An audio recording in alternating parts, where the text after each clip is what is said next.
Hey. Now, this pre-show, we had to talk about it. Yeah. If swearing isn't part of your jam, or if you have sensitive ears in the room, you're going to want to fast forward about 3 minutes. Yep. Because we have a long intro, but it's so worth it. 3 minutes from now? Yes. So, in our Pack to the Future chat, we got sent this from Dan. Yeah. The brewer and the baker sponsor this clip. It's so good. And he made a comment that it's you. Yeah, I didn't appreciate that part, but let's take a listen. It's angry grandma wrestling. I don't know who watching wrestling. Got tattoos all the way down to his asshole. I don't know neither fucking one of them. Boy, that referee's got a look on his fucking face, don't he? Like he can't stand them. Granny, What? who's your favorite all-time wrestler? Stone Cold and The Undertaker? That's You you. know who I like? The Undertaker going there and beat the hell out of both of them, too. You know who I like? I mean, she does have good opinions on wrestling. I will give her that. Her takes are good. Her takes are good. Excellent. Get that speaker right up in there if you can. Logan Paul. Yeah, Logan Paul's asshole. Rey Mysterio was a damn good one. His brother Dustin going there and whooped both of their asses too. Or his daddy, either one. Norman Reigns, they're going to fuck him up. Oh, boy. He is going to do some shit. I'd be beating his face. I'd be hitting him right in the fucking face. They're going to stand there and argue like two assholes. They start fucking fighting instead of standing there arguing all the fucking time. It's stupid as fuck. Okay. You watch what I tell you. Norman Reigns is going to do something. He is going to do something to fucking Cody. Son of a bitch. You know what? All four of them. All fucking four of them. They were big fucking pussies. Tag Norman Reigns in or whatever. I can't understand half of what she He says. don't give a shit. Right there. That was bullshit. Bullshit. Son of a bitch. He ate the Rock. Hell, Rock could get out there and sing him a song. I've saw better fights. I'll tell you the truth at bingo. Hell, you go to a bar and see a better fight than that shit. He ain't even tagged in. Where's the fat fuck? That's right. Fuck it. Oh, Lordy. Oh, no. You all The right, best Granny? part? Oh. I need to go to the bathroom. What's that? Oh my God, Granny, what is that smell? I gotta go. I just shit on myself. You watch that and you tell me what happens. Fuck. Are you okay? Yeah. I shit on myself. You used to have a job in a Dracula thing. Oh, boy. You know, Dan might have a point. There's an Adam. Oh, it's a 101. Boys and girls at home and kids in the gallery, let's go! Hello, Pack-A-Maniacs, and welcome to another episode of Card Talk. Just kidding. Pack to the Future. I'm your host, Ricky, a.k.a. Mr. eBay. You'll get that joke next week. I'm joined by my co-host and doctor in crime, Dr. Chad. Someone call for a doctor? How you doing? Got me. And we have an awesome show for you guys tonight. We're going to be covering an awesome article found by Mrs. Doc. We teased it last week on 5 changes baseball card collectors want to see in the hobby. We've got some updates from Chad's race weekend and travel to Disney. I have some major thoughts on the Royal Rumble and the state of wrestling currently. And we've got a new app for you, especially you Card Ladder fans. There's a new function we're going to be covering, and we are pretty excited. Chad and I have both been messing with it. It's going to be pretty damn cool. Yes. But before we jump into all that, Chad, do you have any show announcements? Yeah, we do. And we'll go in a little bit backwards order to keep people on their toes. I do want to say that last month's eBay affiliate purchaser winner did come Yeah. forward. It was not Mysticata. Oh, Thank goodness. God. It was Kevin Cormier who won it again and graciously took us up on our offer of a Yes. $25 eBay gift card, which has been sent to him. So, Kevin, thank you for your purchases through our eBay affiliate link. 100%. And Mysticata, get at me if I need to pick up some JJJ cards. So let's make some deals. Oh, dude, that is such a low blow. Such a low blow. So let's talk about that. How full circle is this? Like, I feel so bad for Carter. And of course, talking about Jaren Jackson Jr. being traded to the Danny Ainge spineless Jazz. It was when I was in Dallas. And of course, we've talked about this so many times before when Donovan and Rudy got traded. And I was there with Carter and Wax Museum Kyle. And Carter really talked me off the ledge of, at that time, selling all my Donovan stuff. Right. But ironically, at that time, was also one of his big Jaren Jackson Jr. pickups from trade night that we chronicled. There was some kid who had one, and I kind of chased the kid down and threw him a trade night haymaker that he couldn't refuse from Carter and ended up getting the card. So very ironic that he is now a Jazz man. So, Ricky, what are the Jazz doing? Honestly, I don't follow them. What are they doing? I don't know. I don't follow much closer than you do. I thought we were going all in. I thought, hey, maybe now's the time to pull our head out of the sand and pay attention. But then we traded for Lonzo Ball and draft picks. So help me figure that out. Like, and I'll tell you, part of the reason I had to get rid Mysticata is not just to be a jerk. Actually, I believe he was my Secret Santa the very first year we did this. And I ended up shopping for some Triple J cards for him. I had a great time. And honestly, this is how loose of a basketball fan I've been since over the last 5 years, 6 years. I don't think I would know who Jaren Jackson Jr. is had it not been for that experience with Carter. And now I whenever his name pops up, I pay a little more attention. So I'm very bummed for him. I'm excited to have someone he values so much on here locally so that we can go watch him. But yeah, I don't know what we're doing. This seems silly. We're like 1 foot in, 1 foot out. But and for those asking if I am now a Jazz fan as they are making moves to try and win again, the answer is no. I am a man of my word. Once Danny Ainge is gone, I will consider being a Jazz fan again. But as long as Danny Ainge is in the mix. I thought you said until Danny Ainge, as long as Danny Ainge is alive. Oh, is that what I said? Well, if that's what I said, that's what we're rolling with. I don't wish the man any ill intent, just for the record here. But yeah, he needs to be out of the picture. He needs to be out of my life. Yeah. So that's the Jazz. All right. Well, Ricky, let's remind people where they could win one of those eBay gift cards that I just mentioned. That's over at our website, pttfpodcast.com. Ricky, I think I'm going to be around a little bit this week, and I'm going to have some time to update our website just a little bit. So this website here, of course, you can capture or catch each and every one of our episodes, including, Ricky, did you notice this? That the episode you did when I was away with Ash here, you mistakenly push shift when you put in the 3 for season 3. So it's season pound episode 90, but we're going to leave it. I think that's appropriate. I would like that to be out of the easy to find matrix. I thought maybe. In fact, can we delete that? Can we just go ahead and delete that? Like when you're typing out swear words or something, you don't really want to swear. So you put in a pound sign and a dollar sign. I just kind of wondered if that's what you were going for there. Oh, yeah. Yeah, that was totally intentional.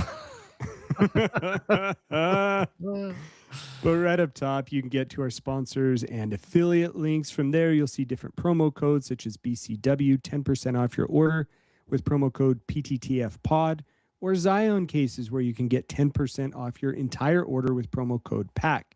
However, our eBay affiliate link is there.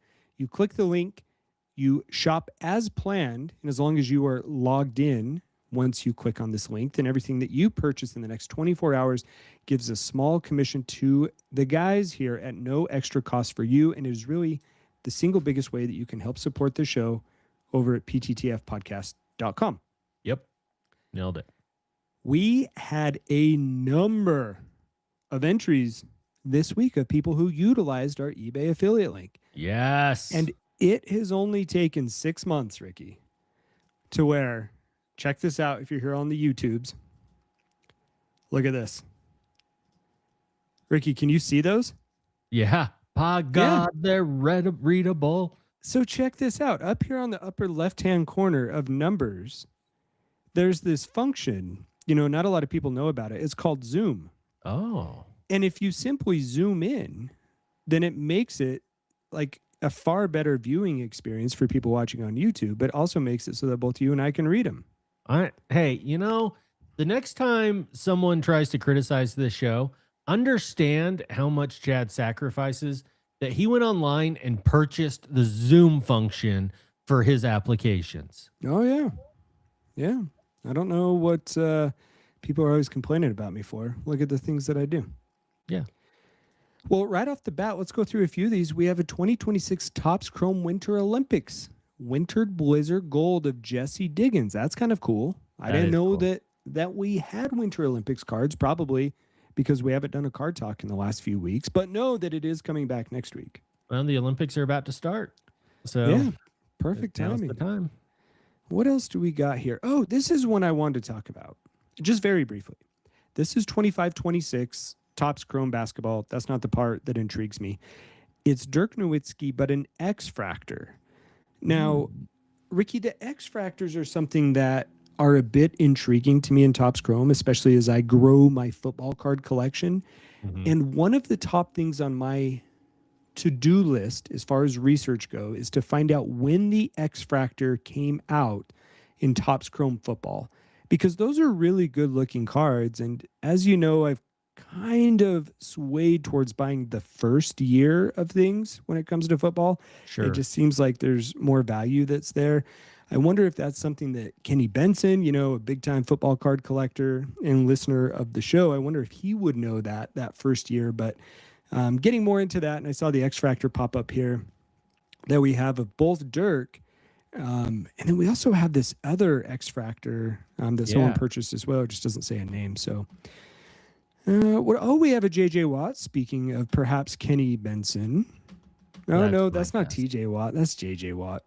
But it's one of the Watt brothers. Right. We have some more WNBA. Look at the Allen and Ginter, dude. Silver portrait singles, but it doesn't have a name. Didn't we have that before? Yeah, well, it just depends on what how they title it, right? Like you can tell if you go down below, it says you pick your card. So they must have just done kind of set completing. But that's awesome, man. Yeah, that's really cool. Maybe that was like a ComC feature through eBay that they're Something picking like that that. off. Yeah. So anyway, we had a number of people, 35 people over the past week. We thank each and every one of you. And seriously, it makes us very happy. And the finance team here at Pack to the Future is already assembling the numbers. We're already starting to think of how we can improve upon Secret Santa. Just because your boy here is going to be in a different state and time zone next year does not mean that we don't plan to give this money straight back to you, the 100%. Listener or viewer of the show. Totally. I have an idea for Secret Santa next year to help things. We'll talk about off air. Remind me though. Okay. Yeah, that sounds good. The Guardians of the Galaxy cards, and one of them was a parallel that's Tim's favorite, Speckle. Blue Speckle. Oh, yeah. He is... Tim went west yesterday and got speckled. He did get speckled. Did Tim ever tell people about the speckle tattoo, or did he not ever disclose that? I can't remember. He did at one point, but I don't remember the details of it. Yeah, the location of it always made it difficult. I know once we went on YouTube, we couldn't show it for obvious reasons. Yeah, no. So, okay. Well, I guess maybe that'll be for... maybe for Secret Santa next year. We can get Tim to hop on and he can show the people. That's for the best of collector's set that we'll be releasing at $1,000 a box. A box of tapes that'll get us all canceled. Yes, that is true. Oh, you know what? There is one more Marvel. So speaking of the Guardians of the Galaxy, we'll do this real quick. Marvel came out with a box over the last few weeks called Marvel the Collector, and super cool looking cards, autograph, premium, high end Marvel stuff. It looked really good. I have not seen any of the A-list actors within that set. But that's another one that you may see me add to my mail day in the coming week. So perhaps just a little tease there. Oh my God. The last thing with this set, we've got to randomize the weekly winner, which I am not prepared for. Ricky, give me 30 seconds of pad and I'll be ready. Yeah, while you're doing that, Bright Lights, Big City, Kansas City, Dan came in with a good one. Tim does like making a speckle of himself. He does. He does. Oh, you know what? Speaking of which, with Mr. Dan, the show, I meant to say this in the announcement, so we'll just do it right here. The Brewer and the Baker podcast. I am so impressed with what they have done and how they have evolved since their beginning. If you are not listening to Brewer and Baker and you enjoy baseball cards, it's a must listen. Ricky, it reminds me a lot of early Us, where you get some education, you get antics, you're going to get funny bits inside of there and sound clips. And bravo to those guys. They're absolutely killing it. Hell yeah. So big shout out. Okay, so let's go over to the randomizer. Ricky, anywhere, I would prefer you not pick the number 69 of the number of times to randomize, but we do need a number of times to randomize this list of eBay affiliate purchase winners so that we can go ahead and get our weekly winner. Yeah, I won't mess with you with 69. Let's go 83. Oh, 83. I appreciate that. Let's go 2.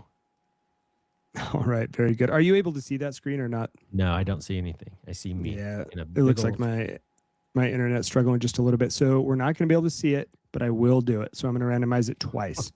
Oh, dude, we've had some credibility issues last quarter. We want to run this off camera. Well, maybe we'll wait till it comes back. No, we are going to run it off camera. It's going to be fantastic. I can't wait to see what people have to say. I'm dead serious about that. Let's do it.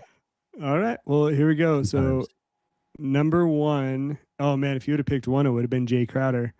So the second one. So this is it, right? Number 2? Yep. Okay. So this is where, how about this? 2025 Donruss Optic True Gold Prism number 100 TJ Watt. And I've got a pretty darn good idea of who won that one. So congratulations. Send us a photo of the card once you have it. And from there, you'll be entered into the month-long drawing for the $25 gift card. Perfect. Yeah. Well, the good news is, Ricky, Riverside, the platform that we use, seems to be frozen. Now, the good part about that is you are big on the screen right now. I think that we're going to be rolling big with you here for the rest of the show. Can you hear me, though? Oh, yeah, I can hear you. You just can't see me. No, I can see you. Oh, okay. Oh, there we go. We can switch that. There, how about that? Now I'm Big Spoon. Yeah, I like it. Mm-hmm. Yeah, all right. So there we go. That's fine. Wonderful. All right. Well, I think that's it for my announcements. Well, I am going to kick it right back to you. Unless you want a break, I can cover the Rumble. But you took a trip to Disneyland. I did. And you know what, Ricky? Go ahead and cover the Rumble. Let me see if I can get this figured out. But I'm listening and I can see you as well. So the Royal Rumble was this past Saturday at noon, Mountain Time. I think 2 Eastern. I have to say, I loved the time. I loved being able to watch it in the middle of the day, and didn't even finish it. I had an event later that afternoon, and had to the men's Rumble. I had to stop and come back to and finish. Not quite record, but it saves it on the ESPN app. Yeah, that part was cool. Hey man, here's my problem. I think I'm starting to be able to verbalize it if I can use my words. There's no storytelling. The storytelling is awful. And as I've mentioned multiple times in the last several weeks, watching a lot of late 90s WWE. Obviously, my favorite time, most impressionable for me. The storytelling was edgy. You couldn't get away with pretty much any of that storytelling nowadays. You'd be canceled immediately. However, there was still always an element of, oh my gosh, I have to tune in Monday night. They are going to lose control of this show. The wrestlers are coming in. They're pissed. No one can keep them away from each other. There's real sense of anger. When wrestlers would come in for pre-shows, I mean, that's the start of shows. How they would happen is someone comes out right away, real hot. And next thing you know, things start popping off backstage. Other people come out. This generation of wrestling, they seem way more interested in looking like the NBA players walking into the arena. They want to give them their shine. That is Carlito's music. Well done, Bright Light, Big City, Kansas City, Dan. Carlito, cool. They don't. It's way more trying to almost legitimize it, like the UFC did. UFC was all blood and hey, come watch these chicken fights, and then they started using rules and making it more of a legitimate sport to be taken more serious by the masses and ESPN. It feels like wrestling's trying to do the same thing, but you've just killed the storytelling. Now we're just seeing beautiful people come walking into an arena looking cool.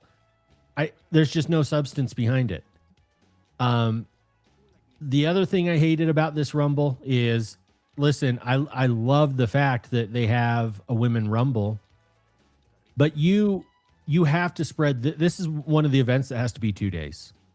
1 day dedicated to the women, 1 day dedicated to the men. It's a Rumble. And then you've got to fill the show with more matches. That show had 2 total matches outside of the 2 Rumbles that were televised. That's awful. 2 dark matches, but 2 total matches. And if you are a big fan of the women wrestlers, in addition to everything we covered about the country they're wrestling in and their unfair equal treatment of women, they were the first match. I saw articles about that arena, and if you watch on the pay-per-view, it sure looks pretty empty, particularly during the women's match. I believe it feels to me like the WWE did that match first to get it out of the way so that the people that were local could then feel more comfortable coming in. If you're a women wrestler fan, that's the only match you got is the Rumble. You got no other women's match. 2 total, 2 matches I don't care about. AJ Styles can retire. I can't believe that's where they had him retire. And who did they have him retired to? Gunther. Yeah. Listen, I don't even really love Gunther. It doesn't feel like a ton of substance to him, character. I was not a fan of it all. I didn't even know who's the WWE champion, that the Scottish Warrior. McIntyre. Yeah, I had no idea he's the champion. Color me crazy. None of it was cool. Lesnar gets knocked off out of the ring off camera. Awful. And here's the other thing. ESPN trying to legitimize it. At the end, they put a bar that shows 7 wrestlers remaining, and they list the names. Well, that just kills any idea of, did someone fall under the bottom rope off to the side of the ring? Surprise entrance. Right. Enough with trying to treat this like a sport. It's supposed to be a spectacle. Bring out the crazy and the fun and the funny. I was not a fan at all of this pay-per-view and or the state of wrestling currently. Outside of Joe Hendry and maybe 1 or 2 others, I'm out. It really was awful. And, my dad and I tried to watch this. We were in Disneyland for the races, and so I didn't get to watch it live. First of all, we pulled up the women's match and then the match that was right after that. I think it was McIntyre. Yeah. On Saturday, and then we did the same thing again on Sunday. And the thing that's frustrating as hell to me, I didn't know which platform it was on. I realized it was on ESPN. So I pull up the ESPN app on my phone because the hotel room doesn't have the ESPN app. First thing I see is who won the Rumble on the ESPN app as I'm trying to pull it up to watch it. And I'm like, why is this on ESPN? Like, why is that headline on ESPN? Like, what are we even doing? And it points to exactly what you're saying. And so it was this whole bit trying to even get it to airstream to the TV. And by this point, you know, we're all like, we had a 3 little bedroom suite thing. So we all kind of conglomerated, in the middle being my sister, Sarah, and then my parents. And, you know, my mom watches a little bit. Brandy, my sister, she doesn't watch at all. And Sarah was just in there doing her own thing on the iPad. Sure. I'm trying to hype it up of how cool the women's match is going to be, because the women's match is always the coolest one. And the only thing that we could focus on the entire time is whether or not there was literally anyone in those stupid ass seats that they had with the dumb little LED light next to their head. And it was awful. Like, it truly was awful. And then we get to the men's match on night 2, and already my family's kind of joking with me of how silly it was. And then we get, you know, we don't get a hero coming out. We don't get a legend. We don't get a Hall of Famer coming back. Instead, we get Mr. Iguana and Skeletor doing his, you know, Spirit City Christmas dance to LED lights in the middle. My sister shot me a look like she had lost all respect for me that she had ever had in my life when that moment happened. And it was really tough. Like, it was really hard to watch. It was fun because we all got together to do it. But I agree with you, man. That was a rough gig. No, and that's the best event that they put on, I tell you. Like, and even if you disagree with that statement, you have to agree it's one of the top 2 or 3. Man, that's like the one event that kept bringing us back into wrestling. And if that's what they're really going to roll out, I don't know how you get amped for that. Oh, and did you see the news that WrestleMania next year is going to be there? It's so bad. Yep. Unbelievable, the greed. Unbelievable. And it's not like it's pure money. It's not like, oh, we want to highlight our women wrestlers. You're clearly treating them like crap. In fact, we also saw an article, and I do understand that I guess wrestlers pay for their own outfits, wrestling attire. But the women had to have specially made attire, and there was a report that WWE was doing nothing to pick up that bill. It's a crime, man. Unbelievable to me. It's really bad. Let's not end on a sour note, because we do love wrestling. Oh, and 2 things. One, the best part of the Royal Rumble was the commercial for WWE 2K26. I already bought. If you pre-order, you get the Joe Hendry character. The first thing they highlight. Nice. So I already bought the most expensive version of that, Monday Night Wars edition, which will just give you. See, that's where they get us older wrestling fans. They just say, yeah, we'll just keep feeding you this stupid wrestling game with all your favorite characters from the 90s, and you'll eat it up, bitch boy. So, Ricky, go ahead and open up that package. I'm going to refresh my browser and see if I can get this to work, okay? Okay. So we did get our Sally's package, his Secret Santa gift to me, or not Secret Santa, but a gift he had given to me along with Secret Santa. I accidentally shipped it off to our boy Japan Sports Cards. He was very gracious and kind, sent it back to us. I got the packages, and dude, this is how crazy it gets when we try to pack for Secret Santa. And this is what actually got me my idea. Oh my God, I'm in a Chad sandwich. We included the note that Sally sent us. Chad, the one package goes to my Secret Santa with the cards coming from ComC. The other is for Ricky. Thank you. I actually put that in his box. Japan Sports Cards sent that back to us. Whoops. Yeah, it got crazy. And Japan, thanks for sending that back. I know I was kind of giving him a hard time of not doing it, but I certainly appreciate that. Okay, now I'm worried because this does say to Douglas from Sally, but I think that this one was mislabeled. So Sally takes a little bit of the blame for this. Oh, because no. it's partially opened. And let's see what this is. Congratulations. You are now the keeper of the prized PTTF podcast Holiday Extravaganza tie. Wear in good health. Pass on to your Secret Santa next year. Oh, dude, I think I just exposed like a whole secret subplot to our Secret Santa.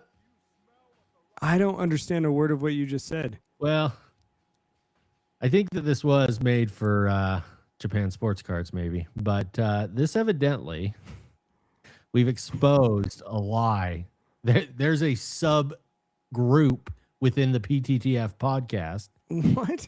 They've been passing this tie around from Secret Santa to Secret Santa for the last 3 years.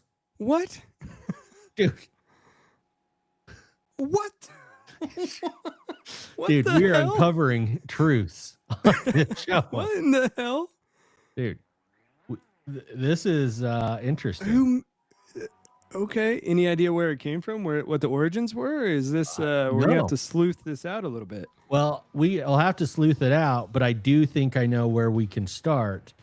We need to go back to find our 2023 Secret Santa assignments and figure out who had, and I won't say it on the air. You and I will figure out who had this person. Okay, I like and it. show up at his doorstep and waterboard him until he gives us the answer. Wow, that's kind of a cool tie, though. That is a I like really that. cool tie. And I will be sporting it. Sorry, Japan Sports Cards. You're not getting that one back. I think he's going to be my neighbor. I could take it up there. Hey, well, maybe we can talk. All right, here it is from Sally. Oh boy. What does that say, Chad? Say his name, see who appears. Well, it's got to be Joe Hendry. It's got to be Joe.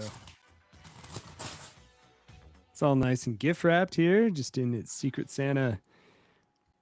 Nice gift wrap there. What? What do we got there? A photo. It's Joe Hendry coming out in the Royal Rumble last year, signed. Wow, man, that's super cool. This is the audio of that photo. That is super cool. Dude. Sally's the man. I will always remember that moment because I completely lost my mind and you had no idea as to why. No, I meh. Yeah, you met That's me. what I did. But you have since then become Joe Hendry's super fan, and that is incredible. I want to build a life with this man. We're certainly building a tag team. And part of the reason I bought the most expensive WWE 2K26 is I get it a week early. So your boy Joe and Ricky can come out in their matching blue tights. That's very nice. I like that a lot. Do I need to get in on that? Is this one that I should buy? Yes, because we can play online. We can Dude, play online. That could be like a good connection point for me during this little transition. So, yeah. what? Okay. Pre-order the biggest one. It's like $150. I'll do it right now. Yes. I love Oh, it. Sally, you are the man. Thank you. That is incredible. I'm so. That Dude, is super cool. Can you imagine being Sally? He reaches out and he's like, "Hey, you had a gift," and I'm like, "Yeah, we didn't get it, and we don't know where it is. Sorry, it's probably it's just lost." Not good, Bob. That is literally one of the coolest gifts I've received in a very, very long time. Like that's going up in either my home office or my. I'm seriously considering putting that up in my work office. You should. Don't tempt me with a good time. You absolutely should. Oh, excellent. Well, Chad, you, as you alluded to with the Royal Rumble talk, were at Disneyland this last week. I think the contractual obligation of the show is that one of us has to be in the park 48 weekends a year. I think that's like that. currently what we had. I know that there was that period of time that you took off because we were with the network, and during that time the number came down a little bit just to offset your numbers. But I do think it's 48 right now. So Yeah. I'm curious from your standpoint. I won't belabor this Disneyland thing. this was our first trip to Disneyland without the early like magic half hour or hour. And I'll say that we still went early and it actually ended up working out okay, because in years past, you go into that magic morning and there's only like 4 rides that are open during that time anyway. It's like Mr. Toad's and then Snow White. But this time we just got there a little bit early and then they opened up the whole park. So we went in there and smashed out some rides for a few hours, then got some food and then came back, and it ended up working out really well. But we were down there for a race, and I just want to say this, and I'll say it to you and to some of our listeners who reached out as well. Your guy here, my goal with these Disney races has always been to try and place in the top 10, if not the top 3 of my age group. And there's usually for the 10K, there's about 10,000 people who enter it. And your guy here trained and didn't get injured this year. Thank goodness. Mostly to Pilates, which I have to thank. But Run Disney completely screwed the pooch this year. Really? They completely screwed it. So last year I finished 68th overall out of like 9,000 people.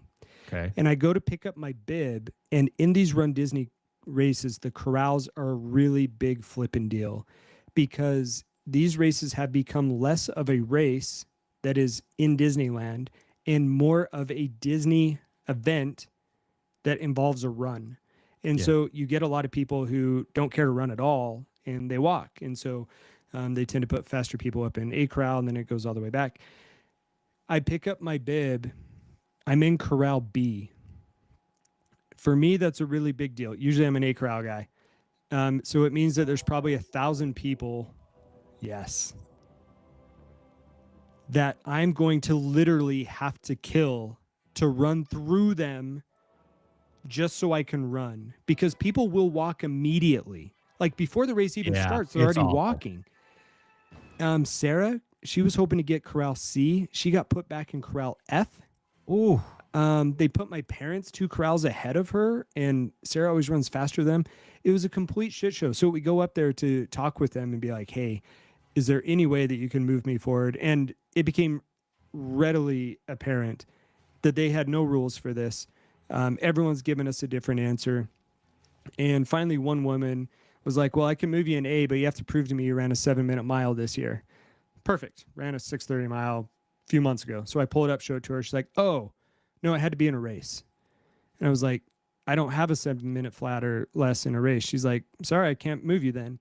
I'm like, get the hell look, out of I here. literally, like, I placed really well, and I'm just worried that I'm going to run through someone again this year, just like happened last year. So finally, she's like, well, you're really supposed to be able to run a 7-minute flat, at least 1 mile during your race, which I've not done during a 10K. But she moves me anyway. She didn't move anyone else in my family. They all got stuck. They all got screwed on the 10K. Really led for a really sour event, to be honest with you.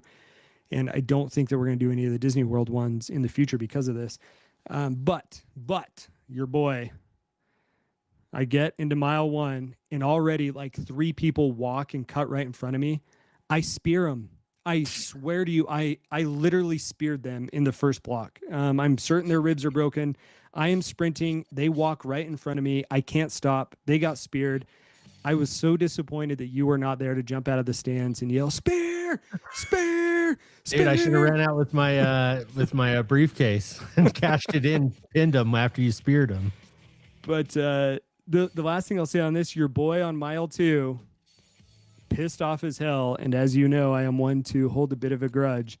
Ran my first ever 7-minute flat mile during a 10K race, to spite that woman. And I think I sent over to you, and Tim took 58th out of like 8,500 people. So I was super stoked about that. That's incredible. Was thinking about all you guys and how you guys have been very supportive of me running during the run. So that was very nice. So so thank to you and everyone else who's reached out. So made for a very enjoyable race. And a good time, per usual at Disneyland. Now, that's for sure. And I don't, if I'm jumping ahead, tell me, but on the half, you said you were top 3%. Yeah. So on the half, which I was not necessarily prepared to fire it in there, especially because we went to the park after the 10K. Ooh. But, I'd been training a little bit for that half. So on the half, I started cruising and my miles were like low 8. And I'm like, God, I feel pretty good. So like, I just kept cruising and cruising. And I ended up, I think it was 97th or 98th percentile overall for the race. And there were far more people who ran the half marathon. And those runners, those people are there to run a race. Those people are not there to stop. Like, I didn't spear anyone. I didn't kill anyone that day. Those people are there to run. So that one ended up going really well. So I was very happy with my day on Sunday for sure. Awesome. That's incredible, man. And that's the last of them in California for the foreseeable future. That's it, which is too bad. It's kind of been a family event that we've had. And then, like I said, we mixed in the Royal Rumble during the day. So it was a lot of fun. Definitely. So that was part 1 of my week. Now part 2, let's talk about some card stuff. I have 2 mail days. They are very mild mail days. Okay. They're from Fanatics. I don't know if you bought anything from Fanatics recently, Ricky. I have not. They take forever and a day to send you these cards, even though you pay a buyer's premium on the damn thing. Very frustrating. First one I got, this card was not worth much, but it is cool. It's a 94 Bowman's Best Black Refractor Elway. Ooh. It's a PSA 8. That's nice. You know, it's nice and shiny. I think it was like $20 or $30. Very nice. So that one was pretty fun. And then I also added a 95 Topps Finest Refractor of Elway. This one's a PSA 8, and there aren't many that are graded higher than this, but I kind of like the smooth blue I do too. Topps Finest. I know you're a Topps Finest guy, so I thought you might enjoy that one. It works well with the blue old school Broncos helmet too. That's the best helmet, right? Yeah. Oh yeah. I mean, if it's they not even changed to close to the that, Broncos. I'd struggle not to change favorite teams. Yeah, jump on board. Let's do it. I'll write some letters. Fix their uniforms, and we'll talk. All right, fair enough. I'll talk to my people. Yep. The reason I'm laughing partway through is to start this show. We kind of reversed roles where I'm like, yeah, we're good. And you're like, dude, I don't know. This could be 20 minutes or an hour and a half show. We just got through segment 1. Do you want to take a look at where we're at? Oh, I know. You know, I think it's time. I think we're going to a 2-segment show. We need to go to a 2-segment show. Well, third, I think at least the designation needs to be changed to on deck, right? Like maybe if the other guy, if segment 2 doesn't strike out, then we go 3. But if we take up the amount of time we need to discuss matters of the day, then I think you're looking at 2 segments for a while, especially when they're good ones. They are good ones. So what do you want to do? Do you want to do segment 2 and then boot segment 3? Yeah, let's see where we're at segment 2. Well, good thing is that I already made the thumbnail for segment 3, and that's currently the thumbnail of the show everyone's watching right now. No, we should get 2 in there probably. Okay. This makes for riveting radio. I am certain. No, you know what? Let's do 2. Okay. So I will pull up the article. Ricky, you got some transition music for us? Yeah, I think we can make that happen. Let's see. So in this part, let's go ahead and transition to this lovely segment 2, and we did it. Ricky, you hinted at this in the intro, but Mrs. Doc had sent us in our group chat an article from Baseball America, which I'll pull up. And interestingly, she sends us probably 1 or 2 of these a week. And most of the time, like, neither you and I really respond to them, because usually like during the middle of the work week for me, and I'm just like, I'm not going to read this right now. Yeah. But I thought this one was pretty good. And it's titled 5 Changes Baseball Card Collectors Want to See in the Hobby from Baseball Card America. I thought this one was pretty good. Agreed. I thought they hit on a lot of really good points. So what we do, we have 5 points here, and Ricky and I will go back and forth kind of discussing them, but we certainly want to hear from you on what your thoughts are for changes you would want to see. So whether it's on the YouTube, you leave it in the comments, or whether it's over on Instagram at Pack to the Future Podcast, we'd love to hear them from you. So Baseball America asked followers for help in compiling a list of what they would like to see changed in the card industry, guided by feedback on social media, conversations at card shows, and this writer's own personal experience as a card collector for nearly 40 years, they constructed a list of 5 key issues hobby enthusiasts would like to see addressed moving forward. Some of these I don't think are going to be a surprise, but I certainly think that we can drive some points home here. And the first one, which I'll start with, Ricky, collectors want lower prices. And you know what? I think this one is very easy to say, but the ramifications of the higher prices that we have seen, and we certainly talk about this on next week's episode of Card Talk with Mrs. Doc. Yeah. This really changes how people collect. I mean, you, me, and Tim used to be a weekly card shop visit to go buy either packs or boxes. That's not a thing anymore for us. No, it's not. And that's a huge bummer, right? Like we keep saying, oh yeah, Watch Fanatics is going to make the price of boxes so that only breakers can afford them. That's been happening. We're already here, you know? Yeah. Since this podcast has existed, and I know we've probably gone through moments up and down. Our box shopping has just gone down and down and down since 2020.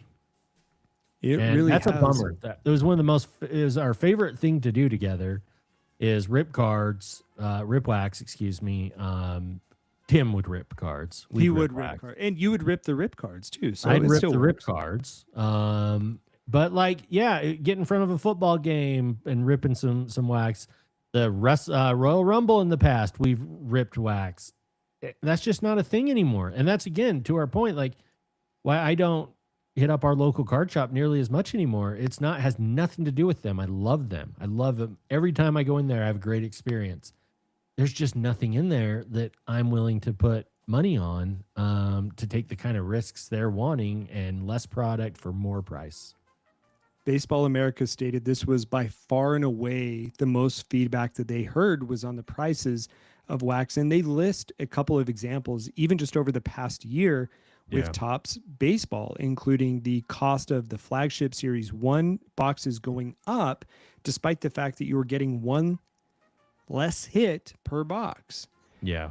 They talked about Topps Pristine, that the pre-order was $470 a box, which is already $70 more than it was a year ago. They talk about Chrome Update being pricey as well. That saw a huge jump on pre-sale versus what is available to everyone else. So there just isn't consistency with the pricing.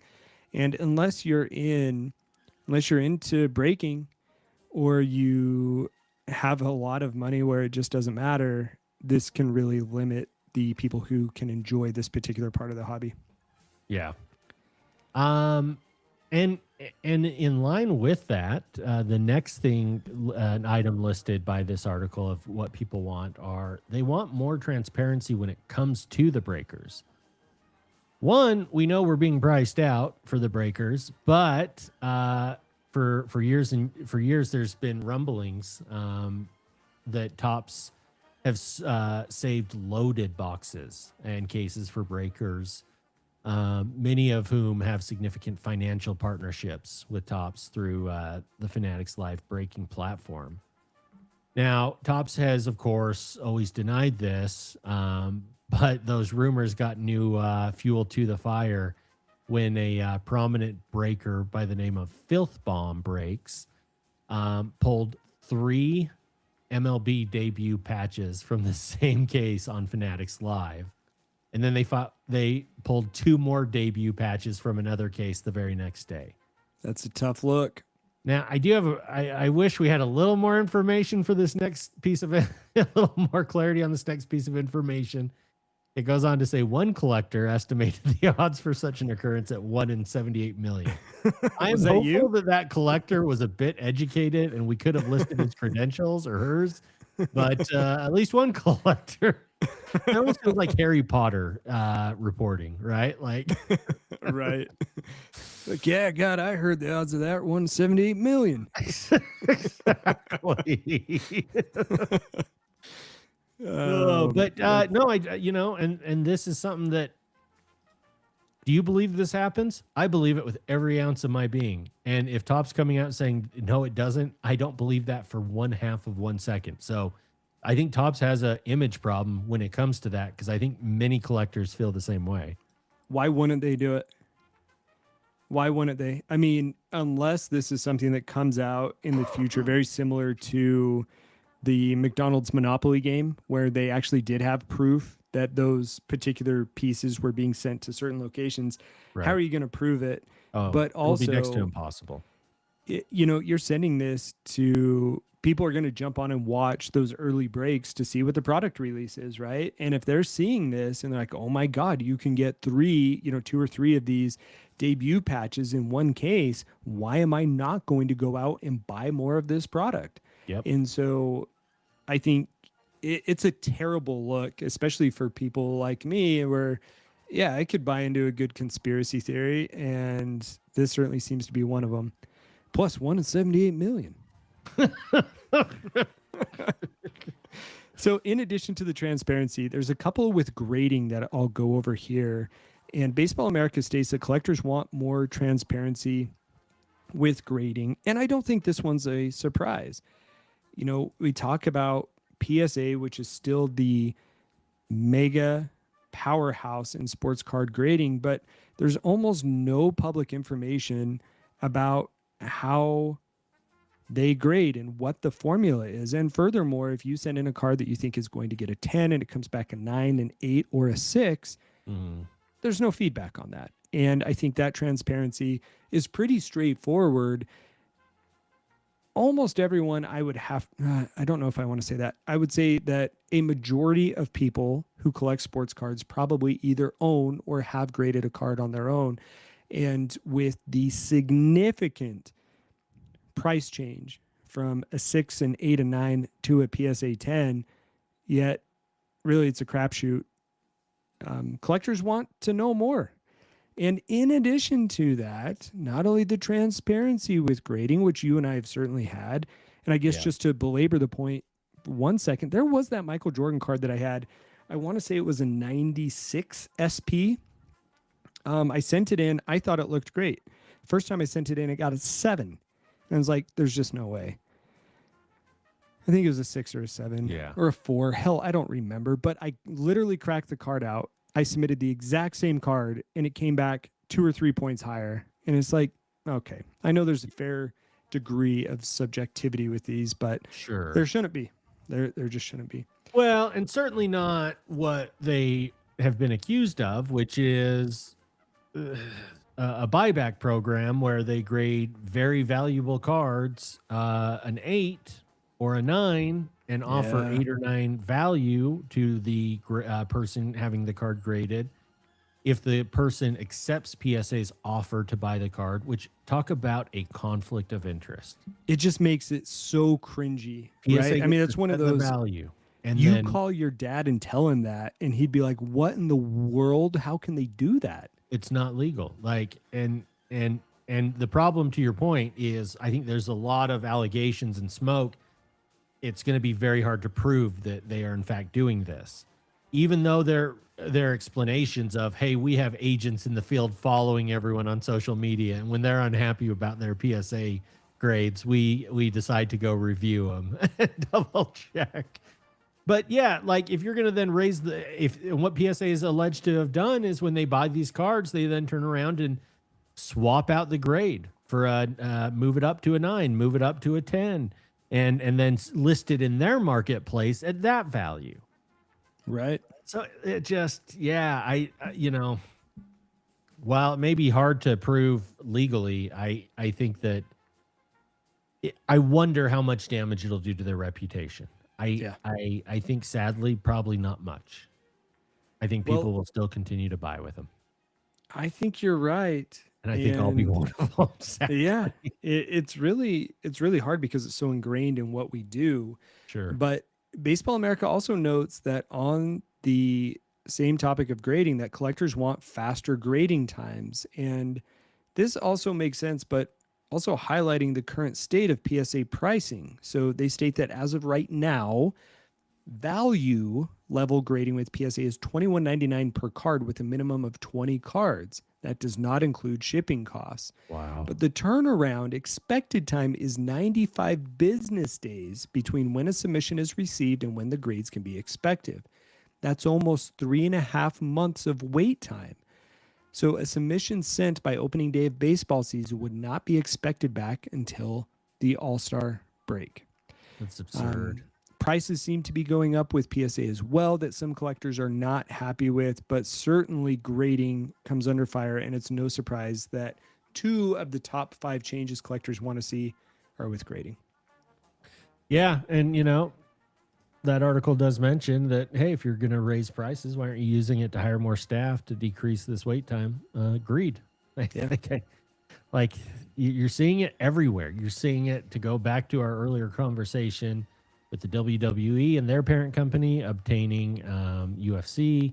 You're seeing big corporations like Netflix and Paramount obtain rights to movie studios. You're even seeing college athletics where the private groups, financial groups, are getting involved and making investments in college football. This is another sign of it, where PSA and their parent company own almost everything there is to own within the collector's world, or at least a card assessment and card production. Scary. Or I guess not card production, but card assessment. Yeah, give it time. Yep. Yeah, it sucks.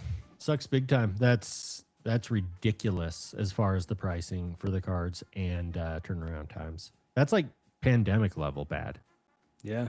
So. They also note that for only 40 business days, $45 per card. And then, of course, if you want it to be even faster for the turnaround time, you just got to pay more money. And so that's a tough one. Yeah, that's hard.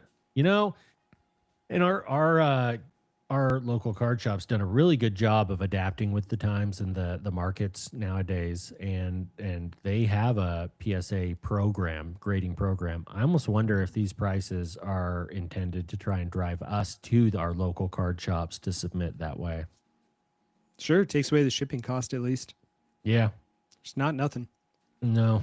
All right. So the last thing that people wanted, collectors want, are a reliable schedule. Preach. New products are introduced, old products are tweaked or discontinued, and companies are constantly trying new things. But with that said, many of these collectors want more information from card companies about what's coming out. When it comes to planning purchase decisions, consumers want new product information, not just over the next few weeks, as is usually the case, but months in advance. And we cover that next week on Card Talk with Mrs. Yes, we Doc, do. Yes, we where do. we are covering some of these products. And if you're aware of these early release dates and locations, the prices of these products are half of what they are going for after the product's been released. And these are not cheap products. We're talking saving hundreds and hundreds of dollars. That's a big deal. It is. It totally is. If you're not telling people about when they're releasing,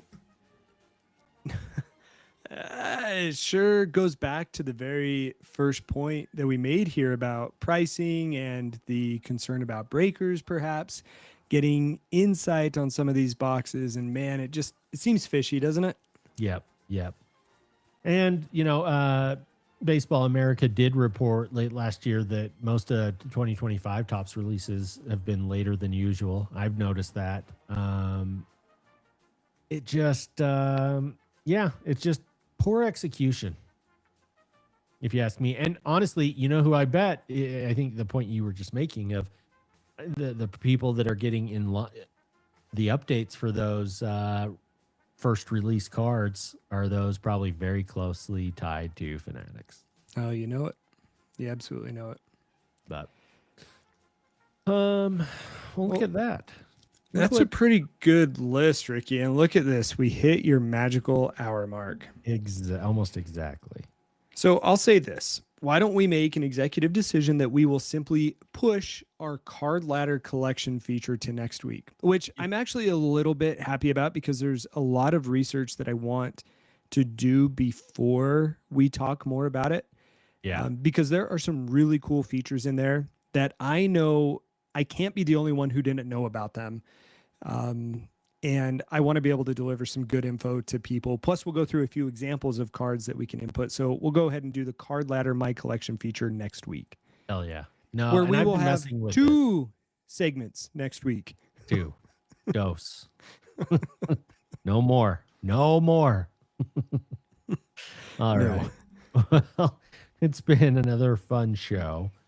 For Chad, I'm Ricky, the Joe Hendry's tag team partner and life partner for you in the future. Wishing all of you a one of one night. I got breaking news for the post show.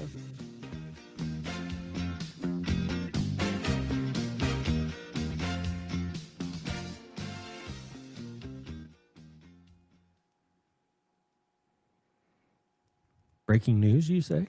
Yeah, your boy Matthew Stafford won the MVP of the NFL this Hey. year. How about that? Look at that. Isn't that something? How Do about we that? have an AFC winner yet? That was NFL MVP. Oh, overall NFL MVP. Not Yeah. NFC Player of the Year off. Okay. Hey. Yeah. The AP Offensive Player of the Year was JSN from Seattle, which is pretty good for a wide receiver. Yeah. Then they also did Hall of Fame class. Larry Fitzgerald, Luke Kuechly, and Drew Brees. Solid. Yeah. Yeah, that is pretty solid. I know we have some Boston listeners and people we love from Boston, but I love hearing the Belichick drama. I can watch it nonstop, and now that Kraft's not in, I can keep watching it. People are just outraged, and I love watching the NFL squirm to explain it.